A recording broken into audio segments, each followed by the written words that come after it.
আসসালামু আলাইকুম। সবাই কেমন আছেন? জায়ান্টস মমস কিচেনে আপনাদের সবাইকে স্বাগতম। আজকে আমি জায়ান্টস মমস কিচেন থেকে একটি নতুন রান্নার ডেইলি ব্লগ নিয়ে আসলাম। আজকে আমি রান্না করব কচুরলতি দিয়ে মুসুরের ডাল। প্রথমে আমি একটা কড়াইয়ের মধ্যে কচুরলতি দিয়ে দিলাম, মুসুরের ডাল দিয়ে দিচ্ছি।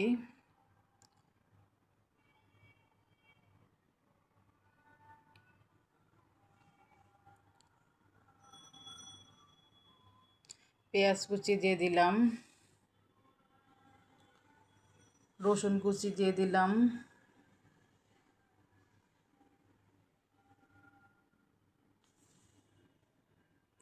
আদা রসুন জিরা বাটা দিয়ে দিলাম, হলুদের গুঁড়া,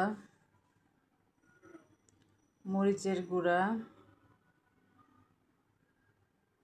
স্বাদ অনুযায়ী লবণ, একটি তেজপাতা,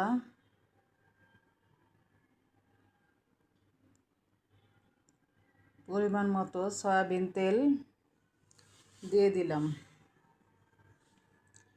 এখন আমি সব মশলা দিয়ে লতি এবং ডালটা ভালো করে মাখিয়ে নেব। হাত দিয়ে ভালো করে মাখিয়ে নিতে হবে। আমি সবগুলো উপকরণ একত্রে মাখিয়ে নিচ্ছি।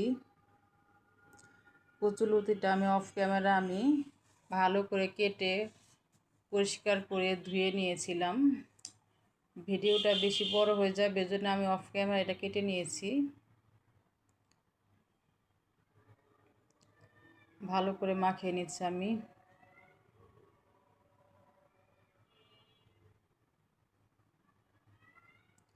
পরিমাণ মতো পানি দিয়ে দিব, খুব বেশি পানি দিতে হবে না।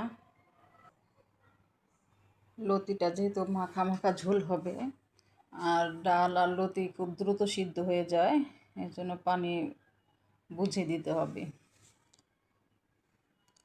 লতি সিদ্ধ হওয়া এবং ডালটা হয়ে যাওয়া পর্যন্ত অতটুকু পানি দিলেই হবে। আমি এখন ঢাকনা দিয়ে ঢেকে দিলাম। চুলা অন করে দিলাম।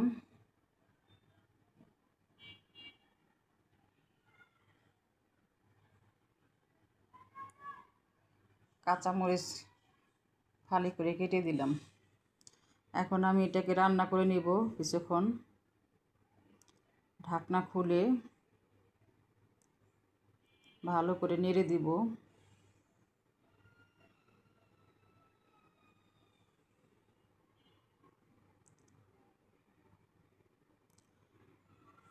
ডাল দিয়ে লতি খেতে দারুণ মজা লাগে। এই রান্নাটা অনেক মজার হয়। যারা আপনারা খাননি এখন ট্রাই করে দেখবেন, দারুণ মজার একটা রান্না এটা। আমি আবার ঢাকনা দিয়ে ঢেকে দিলাম।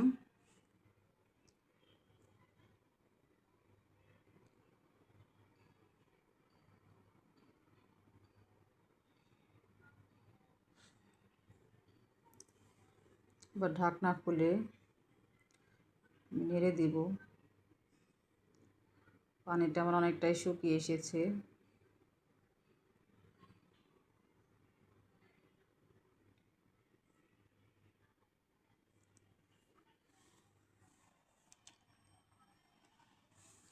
রান্না প্রায় শেষের দিকে আমার।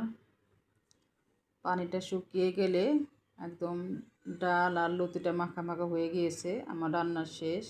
এখন আমি এটা ঢেলে নিব। যে সুন্দর একটা মজার রান্না, মসুরের ডাল দিয়ে লতি।